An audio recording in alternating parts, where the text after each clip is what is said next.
Olá, tudo bem? Seja bem-vindo a mais um Momento com Deus. Momento esse em que nós aproveitamos essa oportunidade que Deus nos deu para buscarmos a presença do nosso Deus, por meio do estudo de Sua Palavra e assim aprendermos aquilo que Ele tem reservado e preparado para cada um de nós. Hoje, de maneira especial, eu quero fazer um pedido para você.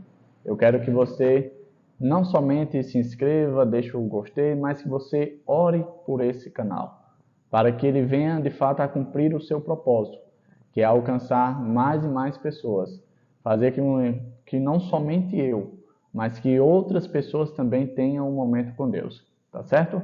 O tema de hoje é o primeiro anjo. Antes de nós meditarmos sobre esse tema muito importante, eu quero convidar você a fechar seus olhos para nós fazermos a nossa oração, já que é o nosso costume. Vamos orar então? Oremos. Senhor Deus, estás nos céus, é maravilhoso mais uma vez estarmos aqui diante de Ti, Te buscando, Te adorando, buscando Te aprender mais sobre as Tuas verdades e aquilo que o Senhor tem reservado e preparado para cada um de nós. Teu Espírito Santo nos conduza nesse momento de meditação, em nome de Jesus Cristo. Amém. Como já foi mencionado, o tema de hoje é o primeiro anjo. Eu quero convidar você a abrir sua Bíblia no livro de Apocalipse, capítulo 14. Nós vamos ler o versículo 6 e 7, que diz assim, ó. Vi outro anjo voando pelo meio do céu, tendo o evangelho eterno para pregar aos que se assentam sobre a terra, e a cada nação, e tribo, e língua, e povo, dizendo, em grande voz, temei a Deus e dai-lhe glória, pois é chegado a hora do seu juízo, e adorai aquele que fez os céus e a terra, e o mar, e as fontes das águas. Muito bem. O autor do livro de Apocalipse foi o apóstolo, discípulo de Jesus, João.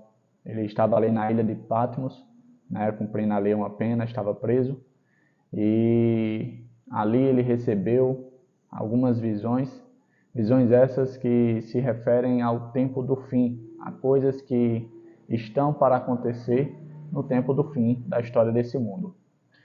Em uma de suas visões, ele viu Jesus voltando sobre as nuvens, vindo buscar o seu povo. Mas antes que isso ocorresse, ele viu a cena de um anjo voando pelo céu, levando o evangelho eterno. Em outro determinado momento, apareceu um segundo anjo, trazendo uma outra mensagem. Mensagem essa que era diferente da mensagem que o primeiro anjo estava levando. E logo em seguida, apareceu um terceiro anjo, trazendo uma outra mensagem. Hoje nós vamos nos deter na mensagem do primeiro anjo. E eu quero voltar à Bíblia, a palavra de Deus, e quero que você releia comigo o versículo 7, que diz, dizendo em grande voz, aqui é a mensagem que o anjo estava levando.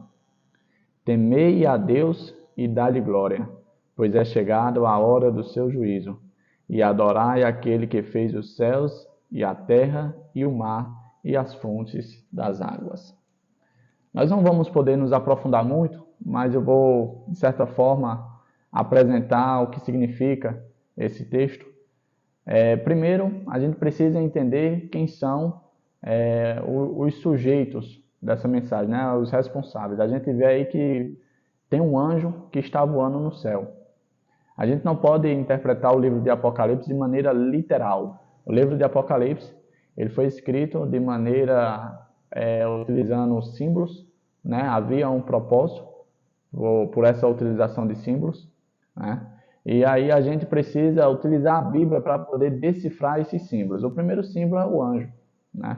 É claro que esse texto que a gente leu, no fim do tempo não vai ter um anjo voando sobre o céu com um trombone gritando a mensagem que Jesus deseja anunciar para esse mundo. Não vai ser dessa forma. Então, quando a gente vai para o original e vê qual é a palavra utilizada para descrever esse anjo descrito no livro de Apocalipse, a gente percebe que a mesma palavra utilizada para os mensageiros que levavam a palavra de Deus na época de Jesus, por exemplo. Ou seja, a mesma palavra que é utilizada para anjo é a mesma palavra utilizada para os mensageiros, as pessoas que pregavam o evangelho. Então a gente já pode entender que esse anjo nada mais é, nada menos é, do que as pessoas que anunciam a volta de Jesus, que pregam sobre Jesus, certo? A gente já tem o primeiro significado revelado. Ele diz que esse anjo ele tem uma mensagem interessante, ele vem pregando algo interessante. E se você notar, aqui vai dizer que esse anjo, ou esses mensageiros, eles levam as pessoas a prestarem atenção no ato de adoração, né? É tanto que a mensagem diz: temei a Deus e dá-lhe glória, pois é chegado a hora do seu juízo. Essa é a mensagem que esses mensageiros têm que anunciar. Se a gente for olhar na história do nosso mundo, essa mensagem ela já foi pregada ali no século XIX. Ela teve o início de sua pregação no século XIX. Talvez você não se recorde, mas se você quiser fazer uma pesquisa aí, buscar, você vai ver que no século XIX houve um crescimento muito grande em todo o mundo, a pregação do Evangelho sobre a possível volta de Jesus, né? Algumas pessoas ficaram bastante conhecidas, como por exemplo Guilherme Miller, né? Aqui tem outro que também ficou muito conhecido como o Joseph Wolff e o Manuel de Lacusa e muitos outros que pelo globo anunciaram e pregaram a breve volta de Jesus. E isso foi alcançado mediante estudo aprofundado das profecias. Por exemplo, lá de Daniel. Lá em Daniel tem uma profecia que fala que após um determinado período o santuário deveria ser purificado. E aí as pessoas interpretaram essa profecia como sendo a volta de Jesus. Mas após passar esse período e perceberem que Jesus não voltou e que não iria voltar, de acordo com a datação que foi feita, eles voltaram a estudar, se aprofundar mais ainda no estudo e perceberam que essa datação dessa profecia informava, na verdade, que não era a volta de Jesus, mas sim que estava sendo dado início ao juízo investigativo. Tema esse que nós já vimos em alguns dias para trás. Se você não viu, dá uma olhada aí no canal. A gente já falou sobre esse tema, sobre o juízo investigativo e o que ele representa. Então, ali no século XIX, especificamente no ano de 1844, teve-se o cumprimento dessa mensagem do primeiro anjo. E aí a mensagem dos outros anjos estão para ser pregadas, né? Estão para ser anunciadas, com mais ênfase e com mais foco. Davi, essa mensagem do primeiro anjo, nós ainda temos que pregar ela, temos que anunciar? Sim. Por quê? Porque ainda existem muitas pessoas que não entenderam a qual ser deve ser adorado, a qual ser ela deve se deter a sua adoração. A mensagem do primeiro anjo é: temam a Deus e dá-lhe glória, pois é chegada a hora do seu juízo, né? Ou seja, ela remete à ideia de a quem nós devemos adorar. E por que nós devemos adorar? Porque está chegando a hora do seu juízo. Temer a Deus, por quê? Porque Deus criou os céus, a terra e as fontes das águas e os mares. Ou seja, temer a Deus, adorar a Deus, por quê? Porque Ele é o nosso Criador. Porque Ele, de fato, é o Deus verdadeiro que devemos adorar. Quando a gente olha para a nossa realidade, a gente percebe que o inimigo de Deus, ele tenta colocar várias e várias coisas que venham a competir com a nossa adoração genuína a Deus.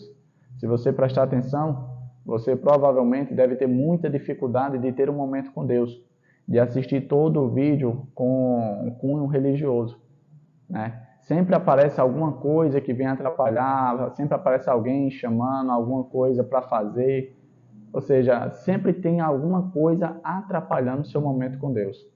Isso de outra forma a gente pode entender que algumas coisas estão lutando para ter a sua atenção, de certa forma, a sua adoração.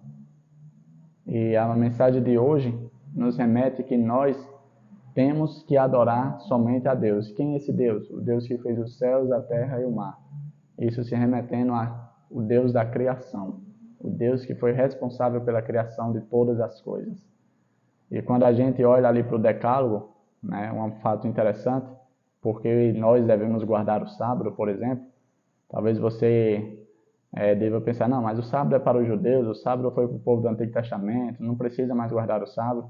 Mas se você olhar, o sábado é o único mandamento que faz referência também direta ao Deus Criador. Né? Se você olhar lá, o quarto mandamento, ele diz o porquê nós devemos guardar o sábado. Porque Deus fez tudo em 6 dias. E no 7º dia descansou, separou e abençoou. Né? Então, por isso, eu guardo o sábado. E por isso você deve guardar o sábado também. Porque o sábado é a assinatura do Deus que a gente adora. O sábado é tipo o seguinte: depois que ele criou tudo, quando chegou no 7º dia, ele olhou para trás e viu tudo aquilo que ele tinha feito e ele disse: é muito bom. Tudo é perfeito. Então, o sábado não foi abolido. E a mensagem que nós devemos anunciar é que nós devemos adorar a esse Deus Criador, Deus esse que criou o sábado e separou o sábado para a adoração inteiramente a Ele. É tanto que o mandamento, ele vem até com o início dizendo o seguinte: lembrem-se, lembra-te do dia de sábado. Por quê? Porque é um mandamento de fato esquecido, um mandamento, de certa forma, ignorado pela maioria das denominações. Se você for buscar na internet aí, você vai ver que poucas denominações guardam o sábado. A grande maioria guardam os 9 mandamentos, sem problema nenhum. Mas quando é relacionado ao sábado, aí tem a barreira. Aí procuram vários textos fora de contextos, para dizer que o sábado não é o dia de adoração, e sim o primeiro dia.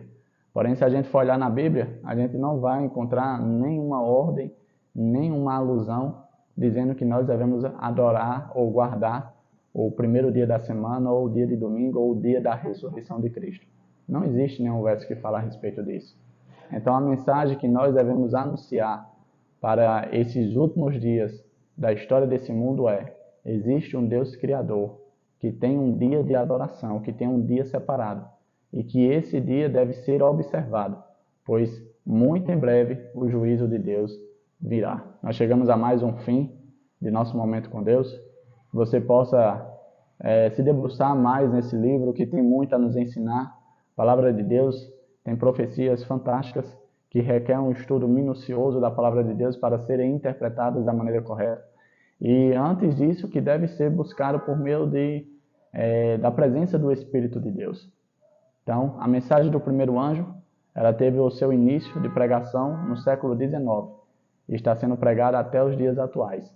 Que você possa dar ouvido a essa mensagem, para que quando o juízo chegue, você não possa ser encontrado de maneira despercebido, ou de maneira que, vamos dizer assim, foi pego de surpresa, como a parábola diz, né?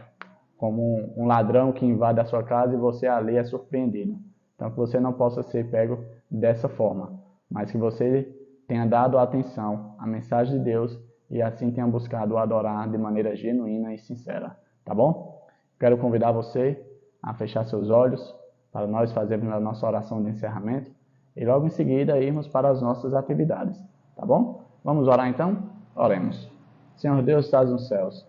Obrigado por tua palavra ser tão clara e não nos deixar em trevas ou em escuridão em termos de conhecimento, mas de maneira simples nos revelar que muito em breve o Senhor irá voltar e vem buscar aqueles que são teus verdadeiros adoradores, não aqueles que te adoram segundo aquilo que dá certo ou segundo aquilo que é aprazível para eles, mas segundo o que tua palavra diz. E esses adoradores possam não somente viver essa adoração genuína, mas também possam anunciar a outras pessoas, para que mais e mais pessoas possam te conhecer e assim também ter a oportunidade de te adorar em espírito e em verdade. Fica conosco, nos abençoe nesse dia, é isso que nós te pedimos, em nome de Jesus Cristo, amém. Como eu costumo dizer, foi um prazer estar com você.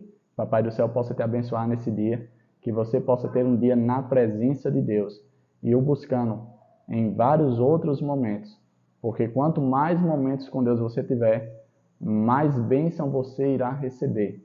Não porque Deus vai, de certa forma, pagar a você esses encontros que você terá, mas pelo simples fato de estar na presença de Deus, de ter Deus na sua vida, você receberá as bênçãos, as benesses que Ele vai te proporcionar, tá bom? Como eu costumo dizer sempre, em primeiro lugar, o reino de Deus.